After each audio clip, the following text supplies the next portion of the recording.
रास्ता नहीं तो वोट नहीं, रास्ता नहीं तो वोट नहीं, भत्ता नहीं तो वोट नहीं, भत्ता नहीं तो वोट नहीं, भत्ता नहीं तो वोट नहीं। प्रति वर्ष सरकार ग्रामांचल विकास कोटी कोटी टंका खर्च करुँच आज भी एमती गाँ रही जो गाँ पक्का रास्ताटे सात सपन पलटि कारण निर्वाचन समय आसिले गोटे जिनस क्षोभ लगुच गाँ को एपर्यंत पक्का रास्ताटे हो पारा नहीं नेता बदलुंट किंतु गाँव चित्र जमीती आज सेमती सीधा सड़क आज से राजरास्ता को आसर गोटे अभियोग है गाँ को जो पर्यंत रास्ता आसब ना से पर्यंत आम मैंने भोट देवु ना बोली स्वर उत्तोलन कर वास्तव में आज्ञा आपणकर कौ गाँ आपणकर ना परिचय टिके कहबे कौन समस्या कौन रही मुख्य देवदला सुबाराव पिड़िका आज्ञा कौन समस्या एटे रास्ता पाई असुविधा आज्ञा पानी पाई सुविधा लोक 15-16 जन गाँव को पेंशन मिलू ना एमती आम असुविधा अच्छा आज्ञा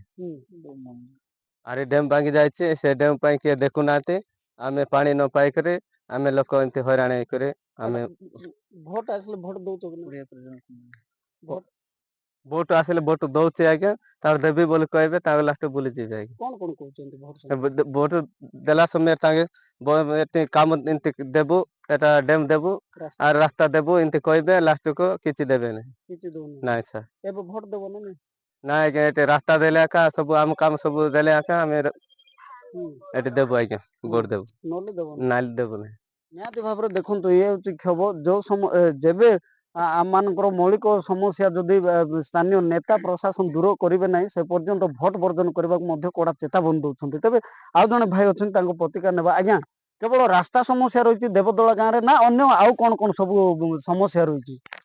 कौन आज्ञा डैम भांगी जाए आज्ञा डैम टोटाल ना पानी तो किसी ना वर्षा पड़े का चाष कम हो बिल पाचुची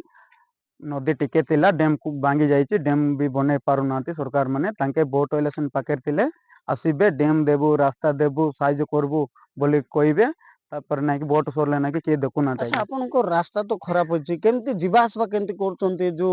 स्वास्थ्य अवस्था जार जदि खराब हो जाए रोग ज्वर हो गला गर्भवती माँ केमती कौन नौ कौन करब आज्ञा कटरे शोक आज्ञा चौक पर्यंत मेन रास्ता पर्यंत ना कि बईकी नहीं आम्बुलांस डाकिकी मेडिकल नौ आज्ञा सेमती परिस्थिति हो एथर भोट पाखे अच्छे आज्ञा भोट ना कि आम देवु ना आज्ञा रास्ता डैम कौन कौन देले का आम ना कि भोट देव आज्ञा ना देवु ना अच्छा गत थर आपन को कौन कही नेता गुड़ाक आसते भोट मागवा भोट समय आसुँच आज्ञा गाँव में पशुंट मैंने भी रास्ता देखुं किंतु खोचुंट दे आम भोट ना कि इलेक्शन सरी जाऊ जितला ना कि गोटे 4-5 दिन पर ना कि रास्ता हो डैम हो सबू पानी भी सुविधा हो सब कहते आज्ञा भोट इलेक्शन जितला ना कि गाँव में किए पशुना आज्ञा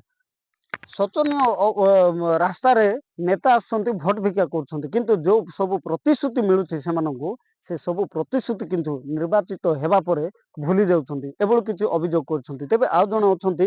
चाषी प्रतिक्रिया नेबा आज्ञा आपन को बयस पाका पाकी केते हेबो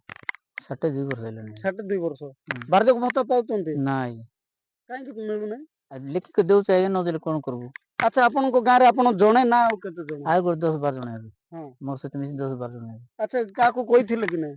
सब लिख कर देउ चाहिए 10-12 जण लिखि देउ चाहिए वीडियो के लिखि देछु सरपंच के लिखि देछु से आज एथर हे जिवो बोलबे देबे नै न देले कोन करबो भोट दउछंती कि नै आ भोट तो देउछु भोट तो वर्ष 5 वर्ष देउछु हां अच्छा आपन को गाँव को विधायक आसुंती सांसद आसुंती एमएलए एमपी के आसुंती गाँव को दुख बुझिबा को एमएलए मेरा आसिना देखि पाइ न आसला के पाइ आसिना भोट समय आसुंती कि नै भोट माग से मेरा आसुंती आसुंती हां कोन कहउछंती से टाइम राशि पर करबे चाष सर जाऊ हे जीवो रास्ता तापरे पेंशन पैसा हे जीवो बोलबे तापर कोन करबो हेबो बोल न करले कोन करबो पेंशन देबो कहउछंती हां देबो कहउछंती न देले कोन करबो देखि देबो दी दियो हम से फोटो भोट आधार कार्ड फोटो उठे नेउछंती लेख के नेउछंती न देले कोन करबो गाँव रे केवल रास्ता समस्या नहीं गाँव रे एकाधिक समस्या लगी रही बेले एबे नेतांको माल माल प्रतिश्रुति पानी गार पलटि किंतु एथर दियाजिवो नेतांको उचित जवाब गाँव रे गाँ भीतर को पशिबा आगु से प्रतिश्रुति प्रथमे उत्तर रखिबे तापर जाइए आम भोट देबू बोली स्थानीय लोके प्रतिक्रिया रखुंट तेज देखा बाकी रहा एम प्रतिवादर स्वर निर्वाचन समय केउ दिक को जाऊँ ଦେବଦଳରୁ ଗିରିଧର ଖରା, ଓଟିଭି।